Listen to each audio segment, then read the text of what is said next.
everybody, and welcome to the Wealthy Lala Show with myself, Laurie Laursen. Oh, how are you guys doing today? I hope you guys had a wonderful weekend. Um, there's a couple of years ago, I read this book. It was by this lady, Bronnie Ware.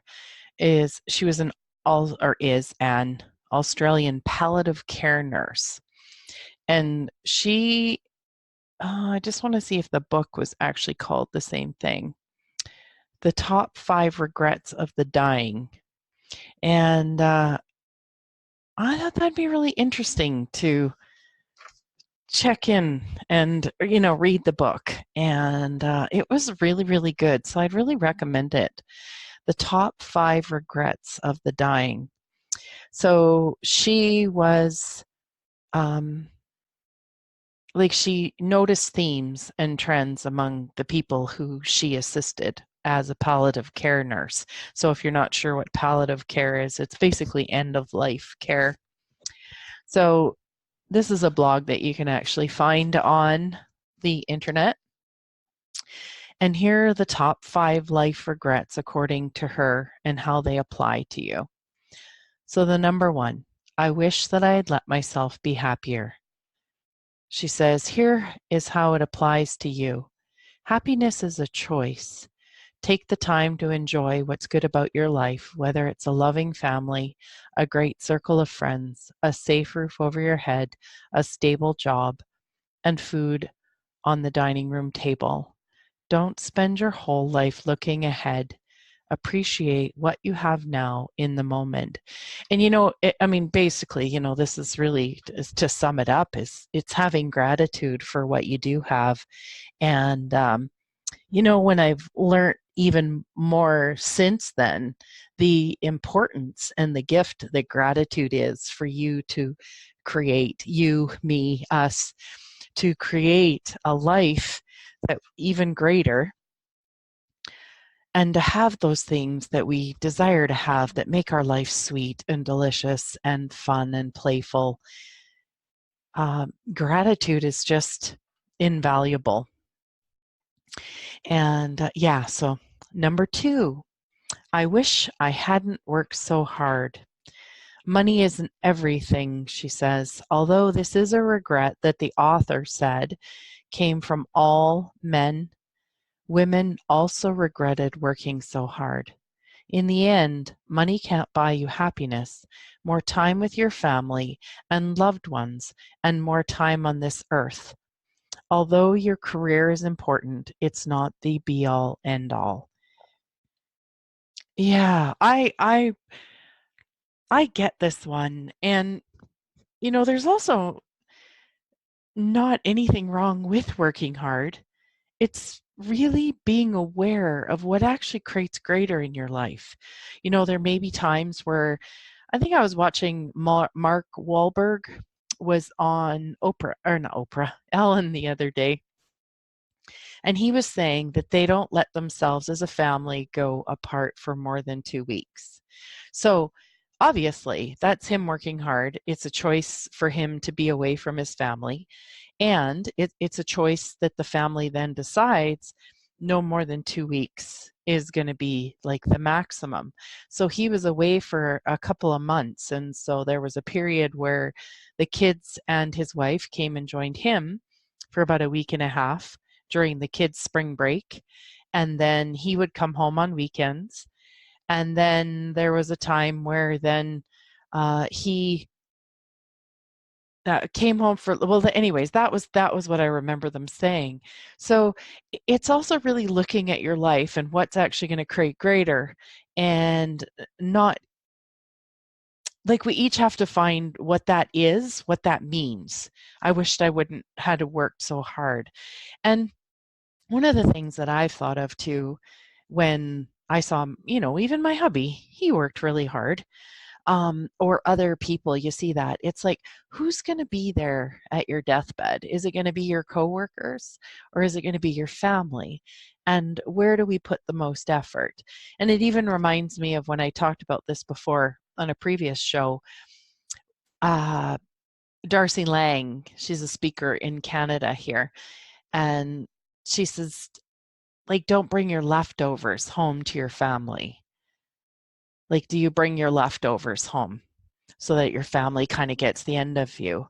And if you have a job that you work really hard at, it inspires you and creates you thriving, and it brings you home greater, well, again, take that into consideration. So each of us has our own thing around that. So number 3, I wish I'd had the courage to live a life true to myself, not the life others expected of me. So are you living out your dreams now? If not, what is stopping you? The author noted that many people she spoke to uh, had honored even half of their dreams and had to die knowing it was due to choices they had made or not made. If money is stopping you from living out your dreams, you can start saving or prioritizing your expenses now. If you're thinking of a career change, start taking steps in that direction. If you're looking for love or a certain lifestyle, get the rest of your life in order to make room for these things. Nobody is going to do this for you. It's in your hands. And when I look at someone like Louise Hay, who founded Hay House, she passed away a few years ago. She was in her 90s when she passed away. She started her company, I can't remember if it was when she was 60, but for sure 50 or older. And, she created a huge business, and not that the business has to be huge, but she allowed herself to follow and like basically follow her dreams, and then what that created for her and for so many other people. Number 4, I wish I'd had the courage to express my feelings. Don't be afraid to express yourself, tell people how you really feel, or speak up for yourself when it matters. Also, keeping emotions bottled up inside isn't healthy and could be causes for many diseases. This I know to be very true in my world. Keeping emotions bottled up isn't healthy and could be a cause for many diseases. And I also know it was something, it's not something to guilt myself over or berate my past for. It was what it was until I knew better, and I had tools and the knowing that I could change it and that it can be changed. And that's the part that I'm, really choosing now. I've known about a lot of different modalities for the last like 17, 18, 19 years. And there's a willingness for me to receive the change now that I didn't have before. Yet I needed to have everything that I learned beforehand to get to this point to then be able to receive the change that I actually was asking for, but actually wasn't letting myself receive. Ha ha! Did I just confuse you with that? Did you follow? Oh, yeah, having the courage to express your feelings. Yeah. And if you find that hard, even look at that and go, how many times and where were you made wrong for having your own thoughts, feelings, emotions, comments, points of view, perspectives, and allow yourself to begin to receive that you matter, that you expressing your feelings actually matters to the planet, matters to the world, matters to other people. Yeah. And is that what you came here to do? Was to get past all the limitations that had been built up and created in your life to then become that with such an amazing, incredible appreciation. I feel that that's a large part of it for myself.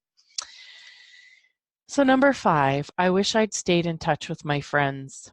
Your friends have been with you through thick and thin, and they nursed you through broken relationships, broken hearts, and career failures, and they are still here. If you're lucky enough to have good friends, make sure you treat them well and make sure that they know how loved they are. Make time to catch up with them. It's good for your mental health. Do you have any? And then, yeah, okay. Um, The other part was just a line that was just further to the blog, but not related to that paragraph. So yeah. So do you wish that you had stayed in touch with more friends? Um, what does that look like for you? And is it friends, or is your family your friends, or is it your coworkers that are your friends? Is there a place with those relationships that you could nurture them more than you have been? Uh, is it friendships with your kids too? So, it doesn't always have to follow. Again, this is what you got to find is congruent for you, what works for you. Who are the people in your life that you think about, that you wish you stayed in touch with, or you would like to get back in touch with? Now, the one thing that I do really look at this too is I look at I've met so many wonderful people in my life, and sometimes people are relevant in your life by where you live, by what activities your kids or yourself is involved in. They're relevant because they're your family. And sometimes as you say move, or life evolves, or you don't work at a certain place anymore, that those things change. And that's actually okay too. And I've actually really found that uh, um, because I choose so much change, sometimes um, that's created a lot of change in relationships too. And it's not anything wrong about me, and it's not anything wrong about them. It's just changed. So I also too, I think it was Oprah had said she just has, I think Bob Greene, her partner Stedman, and Gail, her partner Gail, or friend Gail, are really the three people that she has in her life. So when I wonder too, when Bronwyn says with this, I wish I had stayed in touch with my friends, um, I wonder if it's not necessarily also too about volume, like quantity, but it's about quality. And again, just, do you nurture the relationships that are in your life that actually mean something to you, that you've maybe heard yourself say, oh, I wish I spent more time with them. I wish I let them know more that I love them. I wish that whatever, if you have any wishes or hopes with the people around you, that something was different, is there a way that you can allow yourself to create that? I don't know, just, yeah, look into it and see what it is. Yeah. I think for me, the biggest one is I don't wish that I had the courage to live a life true to myself, even though that is true, that I didn't have the courage to live a life true to myself. I lived more by the expectations of others. I don't wish it was different. I'm just aware I can choose something different now. So yeah. So definitely with all of these things, there's no, no place for. I'd like to encourage you to not bring in any shame or blame or regret or guilt in with this, or judgment. And just, we do better when we know better. Yeah, just that. Well, you guys, I hope that this inspired you to something. I hope it created something greater in your life. And yeah, the book was really lovely. See, if it seems like something you'd like to read, even see if you can get it through your library system. And because if you're like me, then you don't have to buy every book that you like, which is kind of a problem in my world occasionally. I should have shares in Amazon. So, anyways, on that note, thank you so much for listening. I really hope you guys have an amazing rest of your day. Big hugs. And if you'd like to reach out for a session, you have a show topic, you have a question, you can email me, thewealthylala@gmail.com. Take care.